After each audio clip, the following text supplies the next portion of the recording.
The planet Calith was not a place of calm skies or gentle breezes. It was a world forged in fire and shadow, where towering crystalline spires pierced the heavens and rivers of molten energy carved paths across its surface. For centuries, it had been home to the Vairani, a proud, advanced species whose technology rivaled the stars themselves.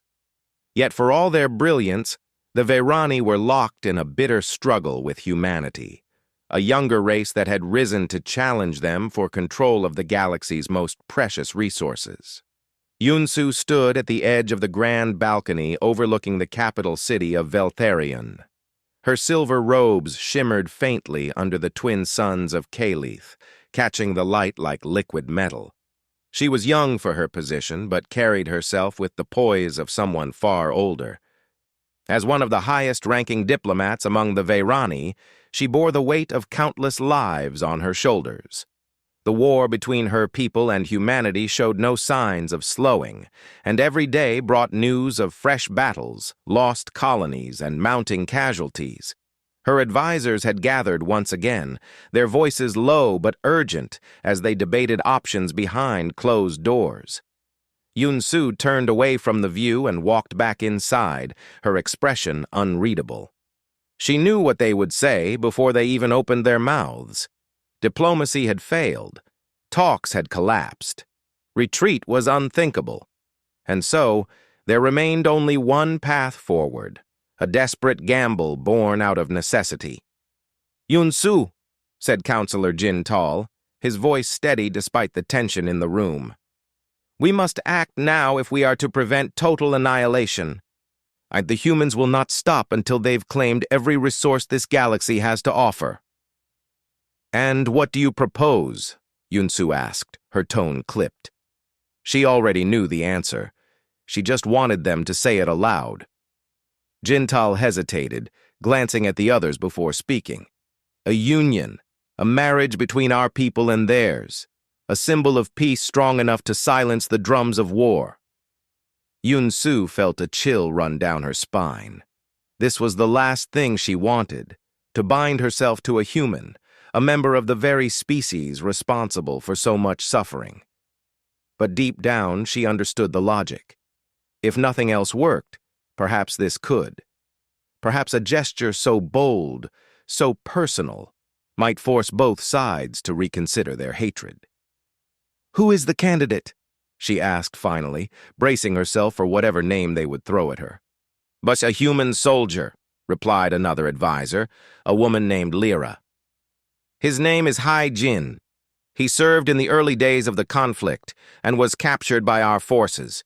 After his release, he became an advocate for peace between our peoples." Yunsu frowned. "A soldier? Why him?" "He survived captivity without bitterness," Lyra explained. "He speaks highly of coexistence. More importantly, he carries no ties to the military leadership on Earth. He is neutral ground." Neutral ground. The phrase echoed in Yunsu's mind. Neutral ground meant safety. It meant a chance to avoid further bloodshed.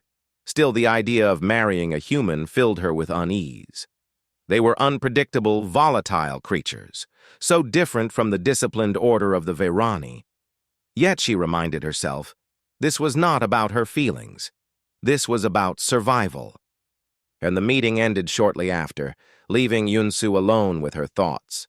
She paced the length of her quarters, her footsteps muffled by the soft, glowing floor beneath her feet. Could she really do this? Could she tie her fate to that of a stranger, a human, for the sake of her people? Days later, Yunsu found herself standing face to face with Hai Jin for the first time. He was shorter than she expected, his frame lean but sturdy. His dark hair was cropped close to his scalp, and his eyes, brown, almost amber, held a quiet intensity. He wore simple clothes, a stark contrast to the elaborate garments favored by the Vairani elite. There was nothing remarkable about him at first glance, yet something about his presence demanded attention. "Greetings, Ambassador Yunsu," he said, bowing slightly. His voice was calm, measured. "See, I am honored to meet you." Yun-Su studied him carefully, searching for any sign of deception or malice. "You know why I summoned you here," she said, skipping formalities. "I do," He-Jin replied, "and I accept the responsibility." His straightforwardness caught her off guard. Most humans she'd encountered were either aggressive or overly eager to please. He-Jin seemed neither. Instead, he exuded a quiet confidence that intrigued her despite herself. "Why did you agree to this?" she asked bluntly. "Surely you understand the risks involved?" He-Jin met her gaze without flinching. "Because I believe in peace," he said simply, "and because I trust that you do too." For a moment, Yun-Su didn't know how to respond. His words rang true, free of manipulation or hidden agendas. It was unsettling and strangely comforting. Thus, over the following weeks, preparations for the marriage moved swiftly. Ceremonies were planned, treaties drafted, and announcements made to both the Vayrani public and Earth's governments. Reactions were mixed, as expected. Some hailed the union as a beacon of hope, while others condemned it as weakness. Through it all, Yun-Su and He-Jin spent more time together, learning about each other's worlds and cultures. Yun-Su discovered that He-Jin had a dry sense of humor and an insatiable curiosity about the universe. He asked questions about everything, from the intricacies of Vayrani politics to the symbolism behind their art. In turn, he shared stories of Earth, describing its vast oceans, sprawling cities, and diverse landscapes. Despite their differences, they found common ground in their desire to end the war. Yet, doubts lingered in Yun-Su's mind. Was He-Jin truly as harmless as he appeared? Or was he hiding something, biding his time until the right moment to strike? She couldn't shake the feeling that there was more to him than met the eye. One evening, as they sat together in the gardens of the royal palace, Yun-Su decided to confront him directly. "Tell me," she began, her voice soft but firm. "Why were you chosen for this? Out of all the humans on Earth, why you?" He-Jin paused, his fingers tracing the rim of his teacup. For a moment, she thought he wouldn't answer. Then he sighed and looked up at her. "Because I'm expendable," he admitted. "If this fails, my loss won't matter to Earth's leaders. But if it succeeds—" He trailed off, shrugging slightly. "Maybe I can make a difference." His honesty disarmed her, or she hadn't expected such candor, such vulnerability. For the first time, she allowed herself to see him not as a pawn in a political game, but as a person. A man willing to risk everything for a cause he believed in. As the date of the wedding approached, Yun-Su realized she was beginning to care for He-Jin. Not as a husband, not yet, but as someone who deserved respect and trust. Whether that trust would be rewarded remained to be seen. But for now, she chose to believe in him, just as he believed in her. And so, amidst the glittering spires of Veltharion, two strangers prepared to take a step into the unknown, hoping against hope that their union might change the course of history. The marriage ceremony was a strange blend of traditions, neither fully Vayrani nor entirely human. It took place in the great hall of Veltharion, and a vast chamber illuminated by glowing crystals that pulsed with soft, shifting colors. Rows of dignitaries from both species filled the space, their expressions ranging from hopeful to skeptical. Yun-Su stood at the center of it all, her silver robes flowing like liquid light around her. Beside her, He-Jin wore a simple black tunic, his posture relaxed but alert. As the vows were exchanged, Yun-Su felt a mix of emotions swirling within her: pride, duty, and a lingering unease. She repeated the words of the ancient Vayrani oath, her voice steady despite the weight of what she was committing to. He-Jin followed suit, his tone calm and sincere. When the ceremony concluded, applause erupted from the crowd, though it was polite rather than enthusiastic. The union had been sealed, but whether it would hold remained uncertain. In the days that followed, Yunsu and Hai-Jin settled into life aboard the orbital station where the Vairani government operated. The station was a marvel of engineering, its corridors lined with sleek metal walls and glowing panels that cast an ethereal light. For Yunsu, it was familiar territory. For Hai-Jin, it was an alien world in every sense of the word. Their interactions were polite, but distant at first. Yunsu spent most of her time attending meetings and addressing the concerns of her people, while Hai-Jin explored the station, absorbing everything he could about Vairani culture. He asked questions whenever they crossed paths, his curiosity seemingly endless. "Why do your people use these symbols so often?" he asked one evening, pointing to a decorative pattern etched into the wall of their shared quarters. They appear everywhere, in your art, your architecture, even your clothing." "They represent unity," Yunsu replied, glancing up from the report she was reading.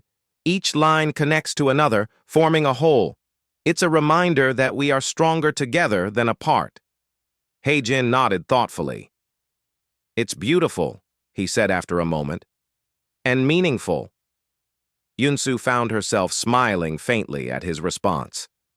There was something refreshing about his genuine interest in her culture, even if it sometimes bordered on naive. Still, she couldn't shake the feeling that there was more to him than he let on.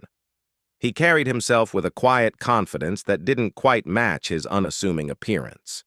Occasionally, she caught glimpses of something deeper, a flicker of intensity in his gaze, and a momentary grace in his movements. But it always vanished before she could make sense of it. Despite their growing familiarity, tensions simmered beneath the surface. Not everyone welcomed the union between Yunsu and Hai-Jin. Among the Vairani, radical factions viewed the marriage as a betrayal, a concession to humanity's aggression. On Earth, anti-alien extremists saw it as proof that their leaders were weak, willing to compromise their identity for peace. Both sides worked tirelessly to undermine the fragile alliance, spreading rumors and sowing discord. One morning, Yunsu received a message from Counselor Jintal requesting an urgent meeting. She arrived at his office to find him pacing anxiously, his usual composure shaken. "A group of officers plans to assassinate Hai-Jin," he said without preamble. They believe his presence weakens us, makes us vulnerable." Yunsu's heart sank. She had feared something like this might happen, but hearing it confirmed was still a blow. "Who is behind it?" she demanded. "We don't know yet," Jintal admitted, "but we're working to uncover the truth. In the meantime, you must keep him safe." Yunsu nodded grimly. Protecting Hai-Jin wasn't just a matter of personal responsibility. It was crucial to maintaining the peace they had fought so hard to achieve. If anything happened to him, the fragile truce would shatter, plunging both species back into war. That night, Yunsu confronted Hai-Jin about the threat. They sat together in their quarters, the hum of the station's systems providing a low backdrop to their conversation. "There are people who want to harm you," she said bluntly. You need to be careful." Hai-Jin listened silently, his expression unreadable. When she finished speaking, he leaned back in his chair and exhaled slowly. "I understand," he said finally, "but I won't live in fear. If they come for me, let them try." His calm acceptance startled her. Most humans, and many Vairani, would have panicked at such news. But Hai-Jin seemed almost resigned, as though he had expected this outcome all along. "You don't seem surprised," she observed. He shrugged. "I knew this wouldn't be easy. No one likes change, especially when it challenges their beliefs. But I trust you, Yunsu, and I trust that we're doing the right thing." His words struck a chord deep within her. Trust. It was a concept she had struggled with throughout her life, particularly in matters of politics. Yet here was Hai-Jin, placing his faith in her without hesitation. It was both humbling and empowering. Over the next few weeks, Yunsu threw herself into her work, determined to prove the value of the alliance. She brokered agreements between human and Vayrani scientists, facilitated trade negotiations, and mediated disputes between opposing factions. Her efforts began to bear fruit, and for the first time in years, there was a glimmer of hope that peace might actually be possible. Meanwhile, Hai-Jin continued to adapt to life among the Vayrani. He joined Eun-Soo at official functions, charming diplomats with his wit and humility. He learned their language, studied their history, and participated in their rituals. Slowly but surely, he earned the respect of those who had once dismissed him as insignificant. Yet, despite his growing popularity, and whispers of suspicion persisted. Some Vayrani viewed him as too perfect, too accommodating.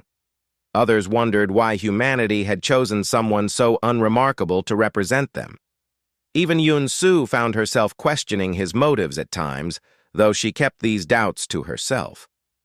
One evening, as they walked through the station's observation deck, Hai-Jin stopped suddenly and turned to face her. "Do you ever wonder why I agreed to this?" he asked, his voice softer than usual. Eun-Soo hesitated before answering.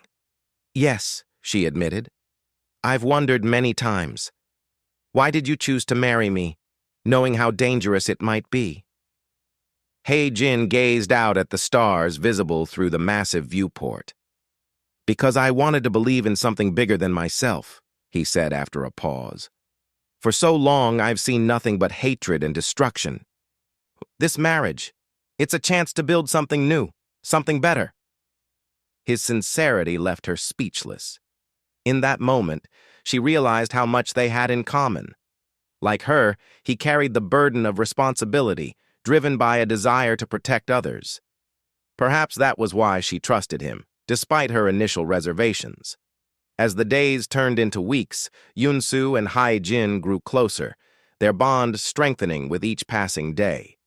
They weren't just partners in name, they were allies, united by a shared vision of peace. But even as they worked together to bridge the gap between their peoples, shadows loomed on the horizon. Threats lingered, waiting for the right moment to strike. And somewhere deep inside, Eun-Soo couldn't shake the feeling that the worst was yet to see. The fragile peace between the Vayrani and humanity was like a delicate thread, stretched thin and ready to snap at any moment. Eun-Soo and Hai-Jin worked tirelessly to strengthen it. But their efforts were constantly tested by those who opposed the alliance. Rumors spread like wildfire, fueled by fear and distrust on both sides. Yet, despite the challenges, progress was being made. Trade routes reopened, scientific exchanges began, and for the first time in years, hope seemed possible. But peace is never without its enemies. One evening, as Eun-Soo reviewed reports in her office, an urgent message flashed across her console. It was from Counselor Jintal, his face pale and drawn. "Ambassador," he said, his voice tight with urgency. "There's been a development. A faction of rogue Vayrani scientists has activated an experimental weapon. If they succeed, it could destroy entire human colonies." Eun-Soo felt her stomach drop. She had feared something like this might happen. A group willing to sacrifice everything for their cause, even if it meant reigniting war. "Where are they?" she asked, already rising from her seat. "They're operating from a hidden facility on one of Kaleth's moons," Jintal replied. "We don't have much time. They plan to launch the weapon within hours." Without hesitation, Eun-Soo sprang into action. She contacted Hai-Jin, explaining the situation as they hurried toward the station's command center. Along the way, she briefed him on what little they knew. The weapon was unlike anything seen before, a device capable of destabilizing planetary cores, causing catastrophic chain reactions that would render entire worlds uninhabitable. When they reached the command center, chaos reigned. Officers shouted orders, holographic maps flickered with red markers indicating potential targets, and alarms blared throughout the room. Yun-Su took charge immediately, issuing directives to assemble a task force to neutralize the threat. But as she turned to assign Hai-Jin a role, she noticed something odd about him. He stood slightly apart from the others, his posture tense, his hands clenched into fists. "Hey, Jin," she called, stepping closer. "Are you all right?" He glanced at her, his amber eyes sharp and focused. "I'm fine," he said, though his tone suggested otherwise. "Just thinking." Before she could press further, another officer interrupted, pulling her attention back to the crisis. So plans were finalized, ships prepared, and teams dispatched. Yun-Su volunteered to lead the mission herself, knowing her presence might help diffuse tensions once they confronted the rogue scientists. Hai-Jin insisted on accompanying her, refusing to stay behind despite her protests. "You need me," he said simply. "Trust me." Reluctantly, she agreed, though unease gnawed at her. Something about his behavior unsettled her, but there was no time to dwell on it. The clock was ticking. The journey to the moon was tense and silent. Yun-Su sat beside Hai-Jin aboard the transport vessel, her mind racing with possibilities. What if they failed? What if the weapon launched before they could stop it? And what secrets was Hai-Jin hiding? When they arrived at the facility, the scene was eerily quiet. The base was buried deep beneath the moon's surface, its entrance guarded by automated defenses. Yun-Su led the team forward, disabling traps and bypassing security systems with practiced precision. Hai-Jin followed closely, his movements fluid and deliberate. As they moved deeper into the complex, Yun-Su began to notice subtle changes in Hai-Jin's demeanor. His steps were lighter, almost too graceful, and his reactions unnaturally quick. At one point, when a malfunctioning drone lunged at them, he caught it mid-air with a speed that defied logic, crushing its core with a single hand. "What was that?" Yun-Su demanded, staring at him in shock. Hai-Jin lowered the ruined drone, his expression unreadable. "I told you to trust me," he said quietly. Then, before she could respond, he gestured for her to follow him. They pressed onward, encountering more resistance as they neared the heart of the facility. Finally, they reached the control room, where a group of rogue scientists worked frantically to activate the weapon. Yun-Su stepped forward, raising her hands in a gesture of peace. "Stop this madness," she commanded. "You'll doom us all." The leader of the group sneered at her. "Peace is weakness," he spat. "If we must cleanse the galaxy of humans to preserve our supremacy, so be it." Before Yun-Su could reply, alarms blared, signaling the weapon's imminent activation. Panic surged through her as she realized they were out of time. Desperate, she turned to Hai-Jin, searching his face for answers. And then, he revealed the truth. In a single, fluid motion, Hai-Jin raised his hands, and the air around him shimmered with energy. And the lights in the room flickered and died, plunging them into darkness. When they came back on moments later, the scientists lay unconscious on the floor, their equipment disabled.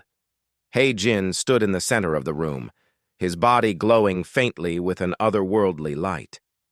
Yun-Su stared at him, her breath catching in her throat. What are you?" she whispered.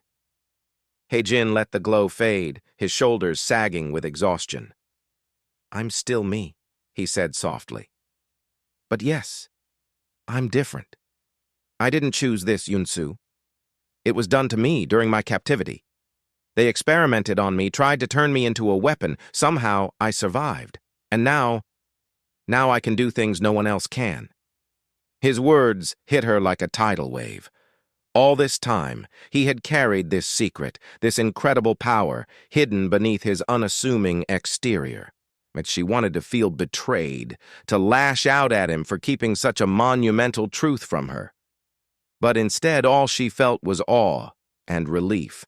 Without his abilities, they would have failed. The weapon would have launched, and countless lives would have been lost. "We need to get out of here," He-jin said, breaking the silence. This place isn't stable anymore. Yun-su nodded, forcing herself to focus. Together, they retraced their steps, evacuating the facility just as it collapsed behind them. Back aboard the transport vessel, she sank into a seat, her mind reeling. He-jin sat across from her, his head bowed, his expression heavy with guilt. "Why didn't you tell me sooner?"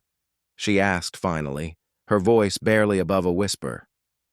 "I didn't want you to see me as a monster," he admitted, "or as a tool. I wanted you to know me for who I am, not for what I can do." Yun-su studied him for a long moment, weighing his words. In the end, she realized that nothing had truly changed. He was still He-jin, the man who had risked everything for peace, who had earned her trust not through grand gestures, but through quiet determination. His powers were extraordinary, yes, but they didn't define him. His choices did. "You're not a monster," she said firmly, "and you're not a weapon. You're my husband, and I trust you." He-jin looked up, surprise flickering in his eyes. For a moment, neither of them spoke. Then, slowly, he smiled. A small, weary smile, but one filled with gratitude. As the ship returned to the orbital station, Yun-su knew their challenges were far from over. He-jin's revelation would send shockwaves through both species, sparking fear and suspicion, but she also knew that together they could face whatever came next. Their bond had been forged in fire, tested by doubt and strengthened by truth. Whatever the future held, they would meet it side by side. News of He-jin's powers spread quickly, like wildfire consuming dry grass. By the time Yun-su and He-jin returned to the orbital station, whispers had turned into shouts, curiosity into fear. The Vairani Council convened an emergency session, their faces a mix of awe and suspicion as they debated what to do about the man who could reshape energy with a thought. Humanity's leaders were no less alarmed, their messages flooding in with demands for explanations, or worse, retaliation. Yun-su stood before the council chamber, her hands clasped tightly behind her back. She watched as Councillor Jin-tal paced at the head of the table, his voice rising above the murmurs of the others. "This changes everything," he said, gesturing sharply toward He-jin, who sat silently beside Yun-su. "We cannot ignore the implications of his abilities. If the humans learn to replicate this power, it could tip the balance of power entirely in their favor." "He saved us," Yun-su interjected, her tone firm but controlled. "Without him, that weapon would have destroyed countless lives, both human and Vairani. You know this." "And yet," another council member chimed in, her voice laced with unease, "how can we trust him? He is not one of us. He carries a power we cannot understand, let alone control. What if he turns against us?" He-jin remained silent throughout the exchange, his expression calm but unreadable. Yun-su glanced at him briefly, noting the tension in his jaw. She knew how much restraint it took for him to sit there, enduring accusations and distrust after all he had done. But she also knew that speaking out now would only make things worse. Instead, she chose to defend him. "He-jin has proven his loyalty," she said firmly. "He risked his life to stop the weapon, knowing full well the consequences. If anything, his actions show that he values peace more than either of our species does. To turn on him now would be hypocrisy." Her words silenced the room momentarily, but the underlying tension remained. Some council members nodded reluctantly, while others exchanged skeptical glances. It was clear that not everyone was convinced. Outside the council chambers, public opinion was even more divided. Among the Vairani, some hailed He-jin as a hero, crediting him with averting disaster. Others viewed him as a dangerous anomaly, a threat to their way of life. On Earth, reactions were similarly mixed. While some praised his bravery, Others saw his powers as proof that humanity had been betrayed, that Hai-Jin was part of a secret plan to undermine them. The pressure mounted daily, straining the fragile alliance Yun-Su and Hai-Jin had worked so hard to build. Factions on both sides began mobilizing, preparing for the worst. Extremists called for war, using Hai-Jin's existence as justification for renewed conflict. Even those who sought peace struggled to reconcile their fears with their ideals. Amid the chaos, Yun-Su found herself torn between duty and emotion. As a diplomat, she understood the importance of addressing these concerns diplomatically.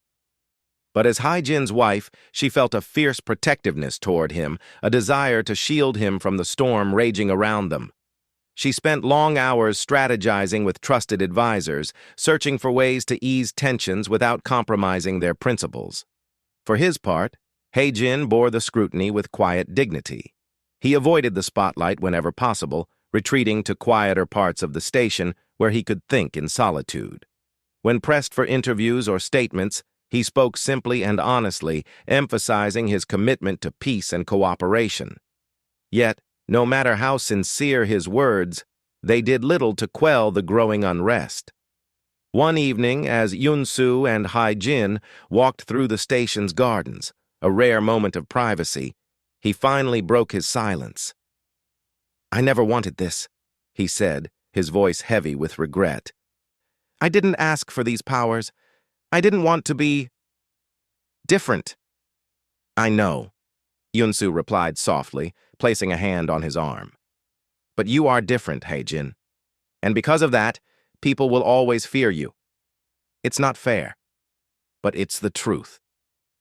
He sighed, gazing up at the artificial sky above them. "Do you think we can fix this? Or have I ruined everything we've worked for?" Yun-Su hesitated before answering. She wanted to reassure him, to tell him that everything would be fine. But she couldn't lie. Not to him, not now.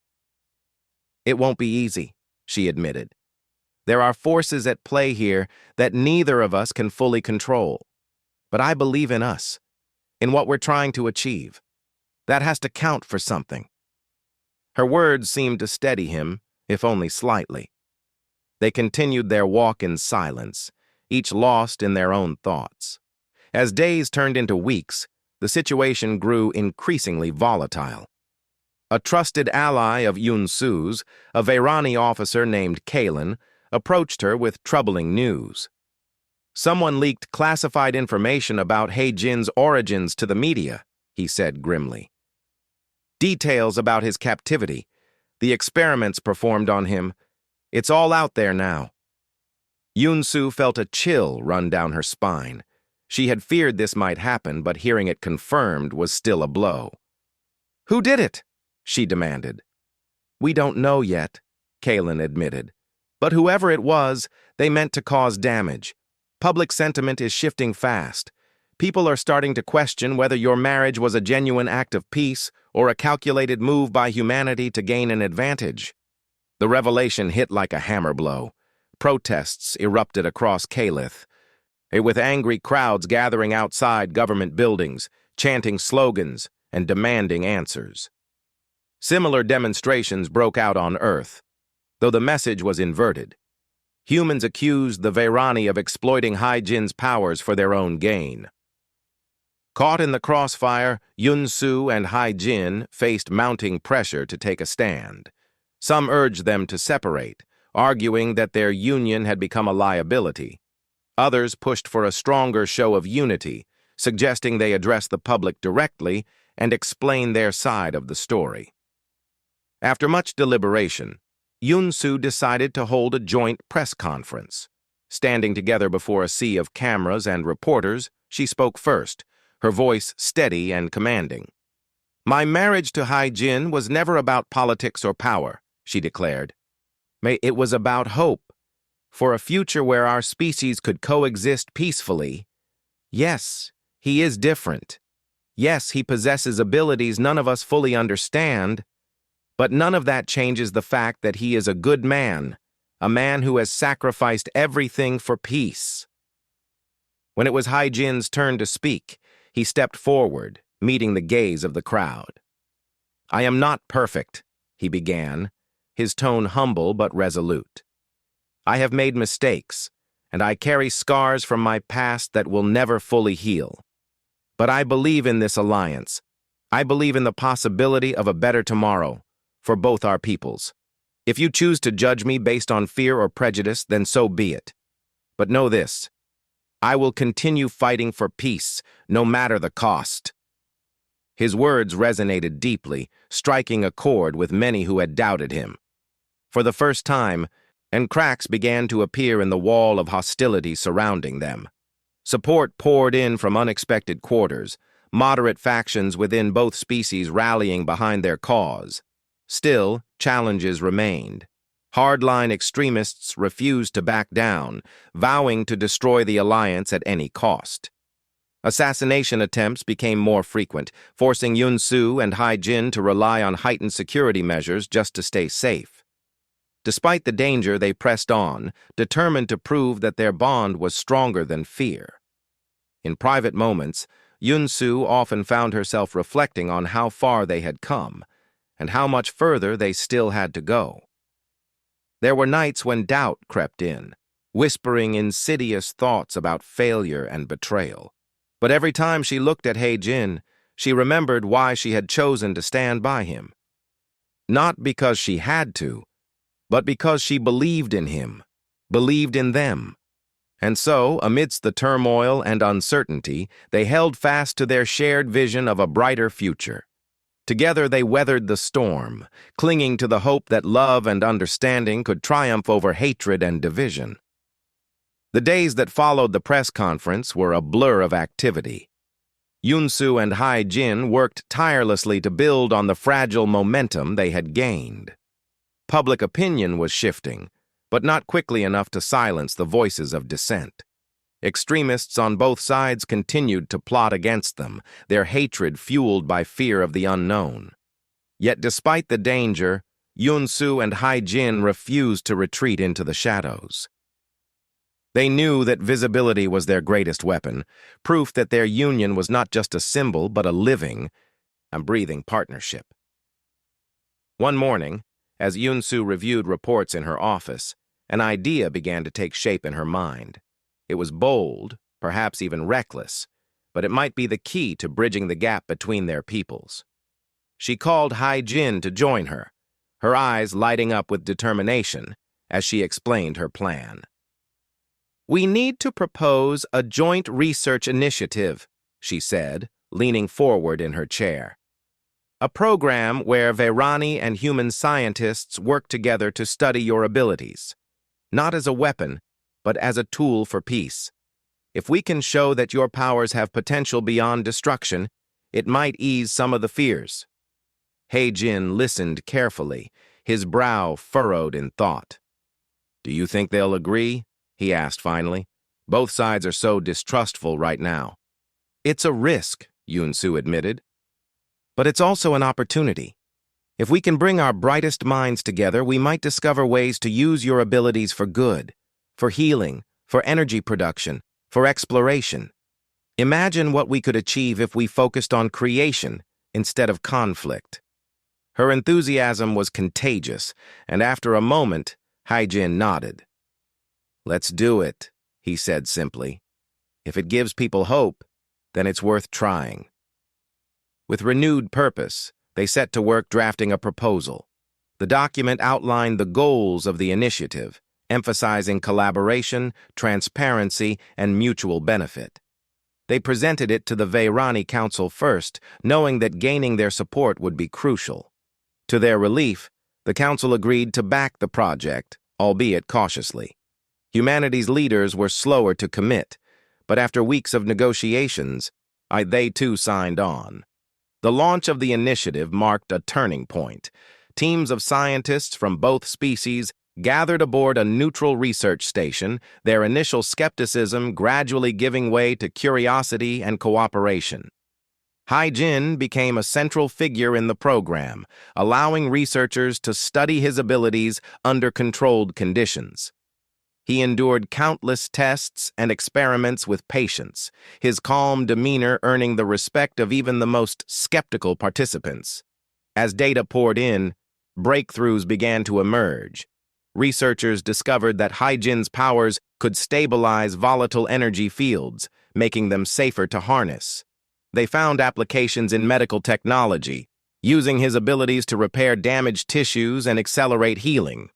Perhaps most promising of all, they developed prototypes for devices capable of generating clean, sustainable energy, a resource desperately needed by both species.